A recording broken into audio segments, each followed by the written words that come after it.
పక్కన అమరవీరుల స్తూపం తెలంగాణ కోసం అమరులైతే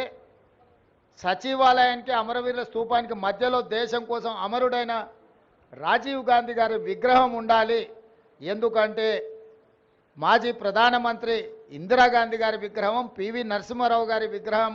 వారితో పాటు రాజీవ్ గాంధీ గారి విగ్రహం ఉండాలని మేధావుల సూచన మేరకు ముందలో ఉన్న పార్క్ కొంతమంది వ్యక్తులు వాళ్ళ కోసం ఆ స్థలాన్ని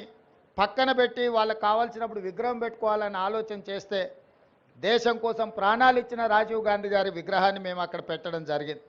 పక్కన అమరవీరుల స్తూపం తెలంగాణ కోసం అమరులైతే సచివాలయానికి అమరవీరుల స్తూపానికి మధ్యలో దేశం కోసం అమరుడైన రాజీవ్ గాంధీ గారి విగ్రహం ఉండాలి. ఎందుకంటే మాజీ ప్రధానమంత్రి ఇందిరాగాంధీ గారి విగ్రహం, పివి నరసింహారావు గారి విగ్రహం, వారితో పాటు రాజీవ్ గాంధీ గారి విగ్రహం ఉండాలని మేధావుల సూచన మేరకు ముందలో ఉన్న పార్క్ కొంతమంది వ్యక్తులు వాళ్ళ కోసం ఆ స్థలాన్ని పక్కన పెట్టి వాళ్ళకు కావాల్సినప్పుడు విగ్రహం పెట్టుకోవాలని ఆలోచన చేస్తే దేశం కోసం ప్రాణాలు ఇచ్చిన రాజీవ్ గాంధీ గారి విగ్రహాన్ని మేము అక్కడ పెట్టడం జరిగింది.